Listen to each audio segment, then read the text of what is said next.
ICE has arrested 100,000 people since Trump took office. No one knows it better than roofers. Minnesota, 5 roofers arrested.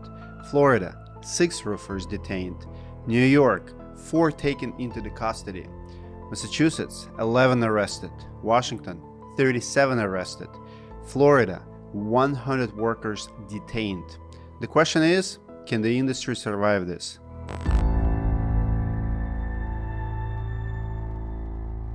I wanted to be honest about this up front. I have a personal connection to this issue. Years ago, I was illegal myself, kind of illegal for about a year and a half. I did have Social Security, I did have authorization to work, and then it lapsed. I lost it. I appealed for 6 months. I was waiting for about a year and a half. I already was dating my future wife. We got married. The paperwork takes time. So technically speaking, I should go back to my country and then come back later.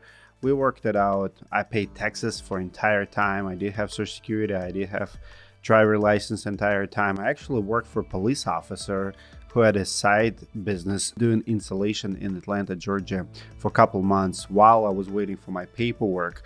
So it's a very sensitive issue, and it's not black and white for a lot of people. You know, when we say illegal or we say don't have paperwork or cannot work, it's complicated. My brother came here on asylum and he just got his paperwork recently, authorization to work and Social Security. Paperwork takes time. What do you do in the meantime?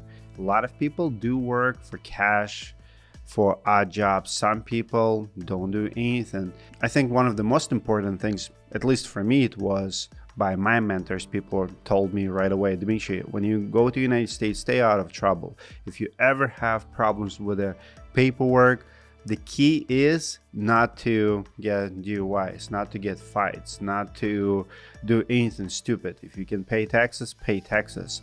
So 2007, my paperwork was in the air, but I still pay taxes because I have Social Security. Now, nobody's perfect. I'm pretty sure you've done something illegal in your life. I'm pretty sure your passport have been expired. I'm pretty sure, you know, you've broke a few laws here and there. Now, I'm not defending, you know, deportations. I'm just saying it hits home. I know a lot of people who are struggling, and that's what we want to talk today about. How do we deal with this issue? What's next? What's the right thing to do? Roofers are hurting right now, and someone needs to talk about it. That's the only way we're gonna get through it. We cannot just spread hate. We cannot go too far right, too far left. We have to find solutions. Solutions usually are somewhere in the middle. There is a reason our industry is being hit hard right now. It's in the numbers. Half of the roofers are foreign born. 32% are undocumented or illegal. ICE is cracking down on contractors with I-9 audits. They are also given harsher fines for people who hire undocumented workers, but the biggest change is the worksite raids. They are back after a 5-year pause. ICE has arrested 100,000 people since Trump took office. Daily arrests have doubled, and they have set a goal of 3,000 arrests per day. ICE is targeting construction sites all over the country. It feels like every day I see another video like this one. A large construction site during a workday is not supposed to sound like this. Silence. It's like a ghost town out here now. The whole construction of our home is in jeopardy because the labor situation is completely unknown. Because these guys provide a valuable labor force, and it's really unfortunate. There has been at least 200 arrests on construction sites in the last month alone. Obviously, those workers and their families are hurting. So are the contractors who rely on them. But the real impact is so much bigger. News like this makes everyone afraid. My team talked to someone in Texas about this not too long ago. They are being extremely cautious and have like this looming fear around them. And so some of them have told us that they're strictly reporting to work only, and like their children aren't going to school. Some of them are missing doctor's appointments, avoiding going to grocery stores, and like having friends going to grocery stores for them. Inmer is part of a group that helps migrants in Texas. One of the things they do is send people to job sites to make sure the workers are getting paid and trained safely. But that's getting harder to do. Basically, workers on site are less likely to speak to our monitors. They are much more quiet and hesitant. And so that's really difficult because, you know, these standards are here because these workers aren't getting these standards to begin with. Texas is the only state in the country that doesn't have a workers' compensation law. And Texas is notorious for paying some of the lowest wages in the construction industry in the entire United States. And so that on top of the fact that there are threats to the immigrant community here, and on top of the fact that as a result of that, there then is way more wage theft. It is a huge issue. Here's the thing. A place like Texas can't survive without immigrants. Construction brings in billions of dollars. 40% of construction workers in Texas are immigrants. Even if you just deport a few of them, it's going to have consequences. One thing in construction is that, you know, timelines matter, right? That's literally a construction project's timeline is the most important thing on a construction site.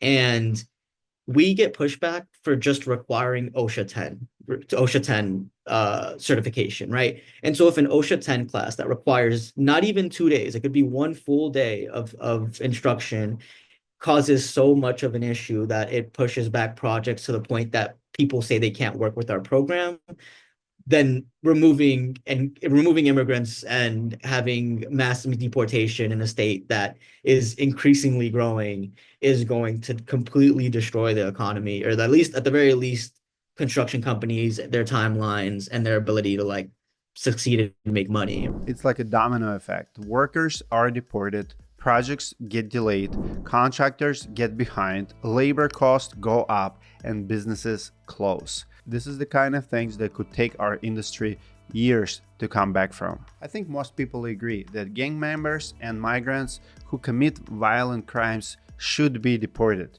But what about the people who have been here for years and are just trying to make a better life?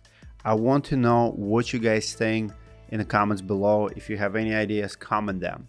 NRCA is trying to get Congress to pass the Essential Workers for Economic Advancement Act. Basically, the idea is to make roofers essential workers.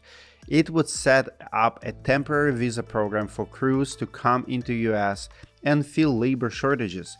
They already have programs like this for farm workers, and this bill would open up to other industries. It would also reserve some of the visas for small businesses that are getting hit the hardest. Another idea is reforming the visa system overall.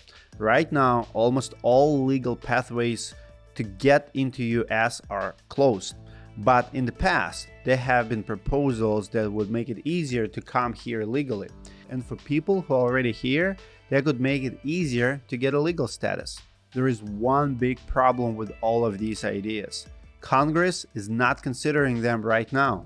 The only immigration reform on the docket is more funding for ICE. It will take people speaking out to make changes. So let me know what you think about all of this in comments. Do you agree with any of these ideas, or is there another solution? If you or your business has been affected by the ICE raids, I would love to talk to you. Email my producer, Sydney@roofinginsights.com. Also, last issue that I want to address in this video. If you know, or maybe your status is at question, maybe you've been working on the paperwork and someone is taking advantage of you, I want to talk to you. This is one of the most disgusting things that I see in the industry, where contractors are not paying their crews and threaten them with deportation or reporting them to ICE. I have seen it, guys, many times. And I promise you, if you're the contractor, I'm gonna shame you more than I will shame those workers. If someone worked for you and you don't pay your bill and you threat them with ICE, you should not be in this industry either. I said what I said. You can hate me if you want, but If you have those stories, share them as well, because I have no tolerance for people not paying for hardworking labor in this country. I don't care if you're legal or illegal. If you hire them, if someone works for you, you're not an immigration, you're not ICE, you're not the government. It's not your business to deal with the statuses. You hire them, you pay them. Now, I don't support, illegal workers. It's completely different topic. Again, it's sensitive for me because I was on that side, and I can sympathize, and I can also understand that every story is different. My story was different. I cannot judge, I cannot look into those and with a certainty say that they're in the wrong or they're in the right, because I don't have solutions. But, people who work hard deserve to get paid. That's where I draw the line. Comment below if you agree. I'll see you guys in the next video.